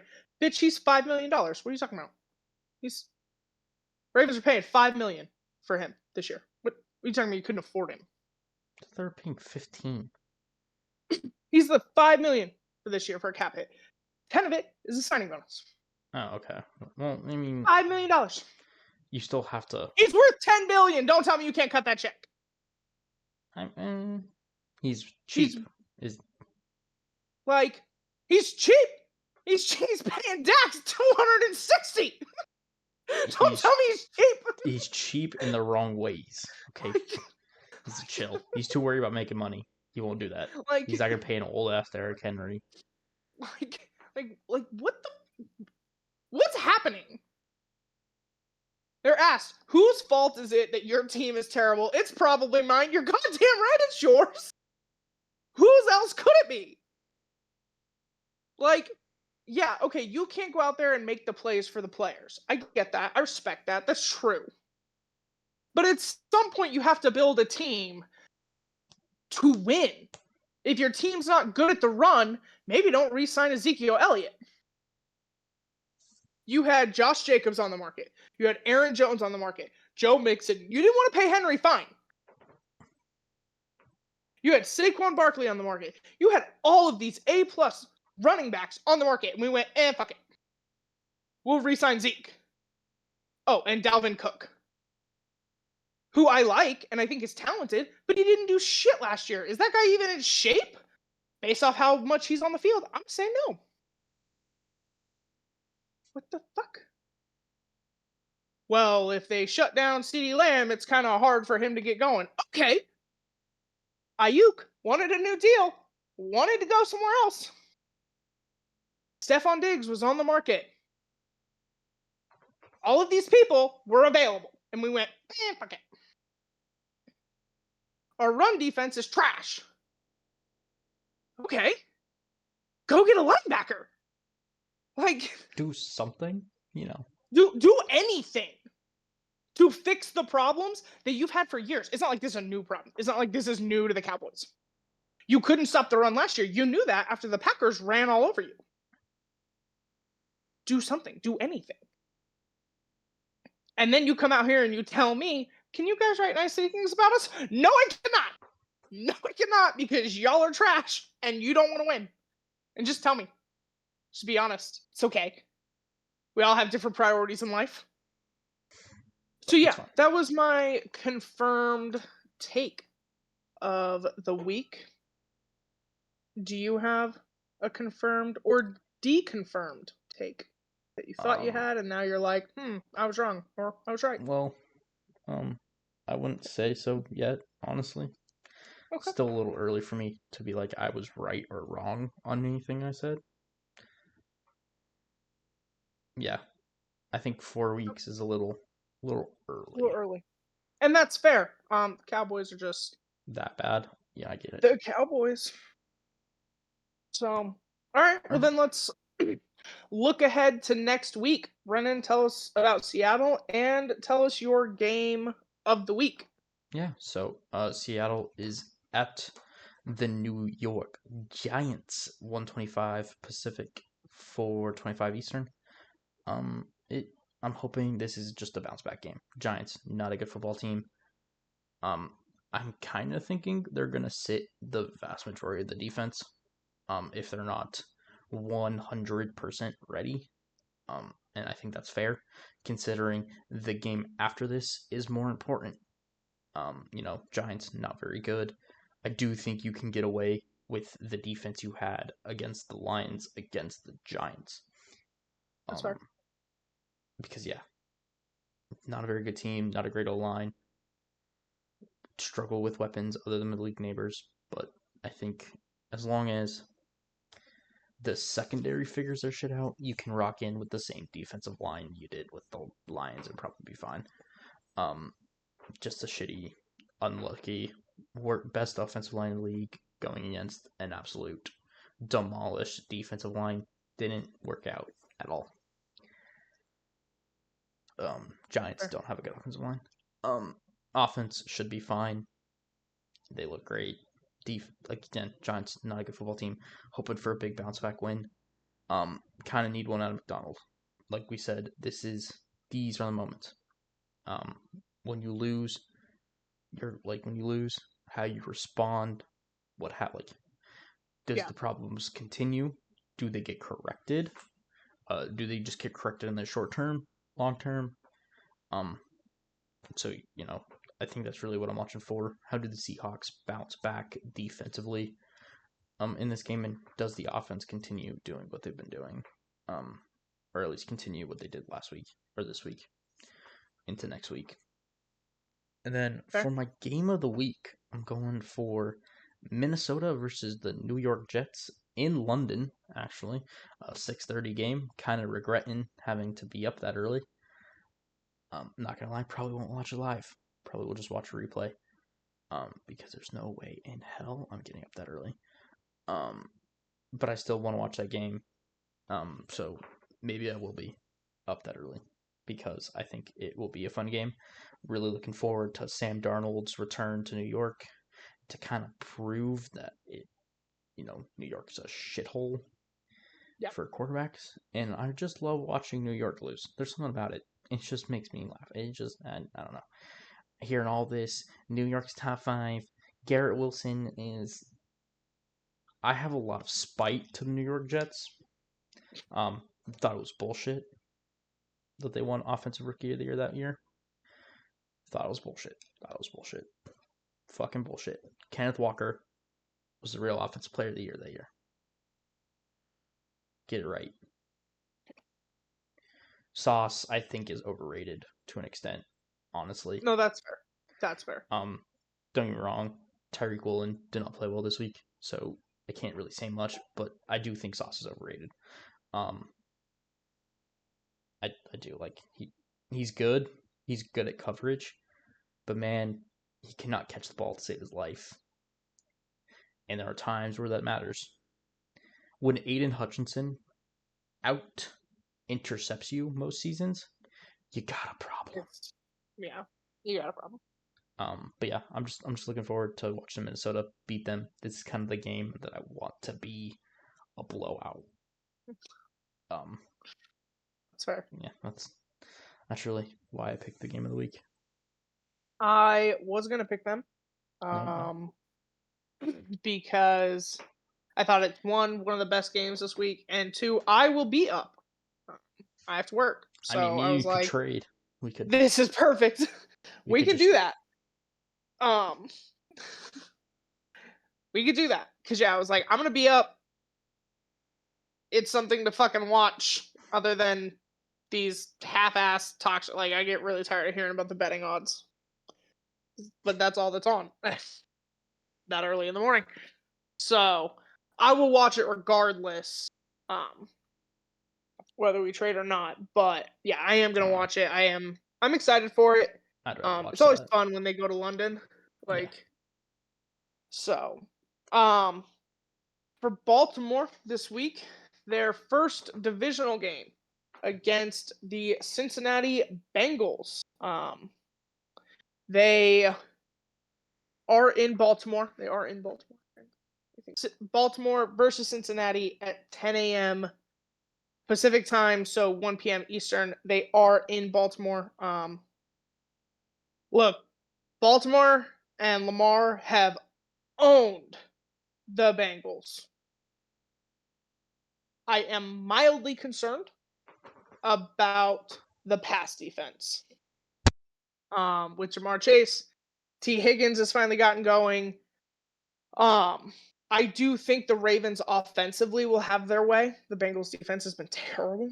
Um, it's about whether or not we can shut down the Bengals defense, and that'll be, I think, the real test. Yes, I think Buffalo was a good team, um, and we blew them out. I really want a similar performance against the Bengals. Partly because it's the Bengals,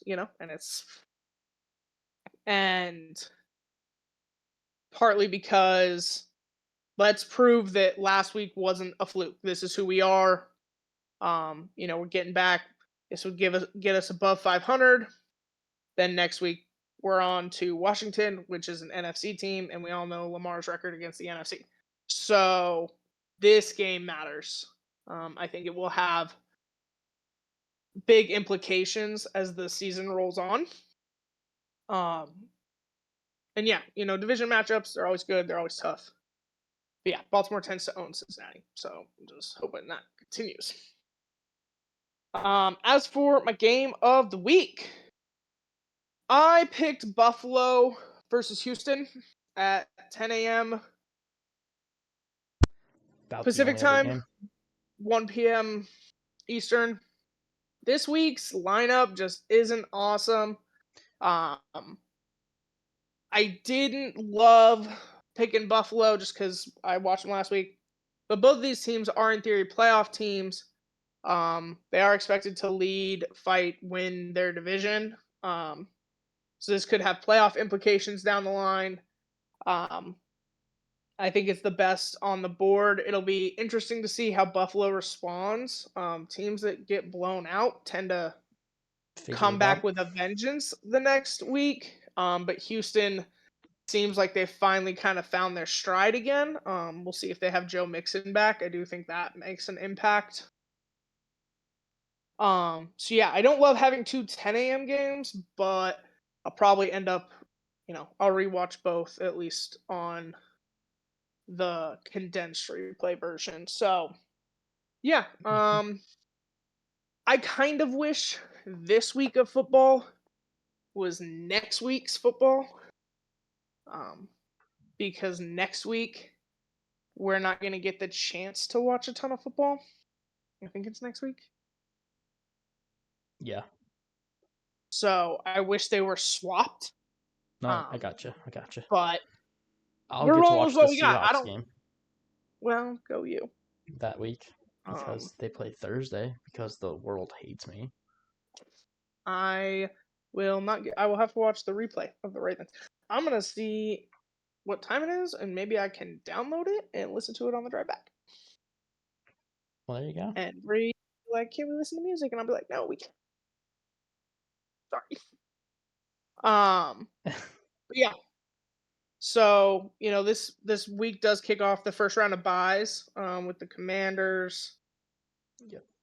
the Chargers, just a few teams on buy this week. So obviously we won't talk about them. The And Lions going by. Lions. Yeah, I Yeah, do know there's a that. few teams. So um, Full buy we're just list: taking Lions, Chargers, Eagles, Titans. okay. See, there you go. So yeah, should be good. Um, we're gonna keep giving games as they come. Yeah. Take week by week. That being said, I think that's it for us this week. Obviously, looking forward to next week. Remember, like, subscribe, comment, let us know if you want to see anything.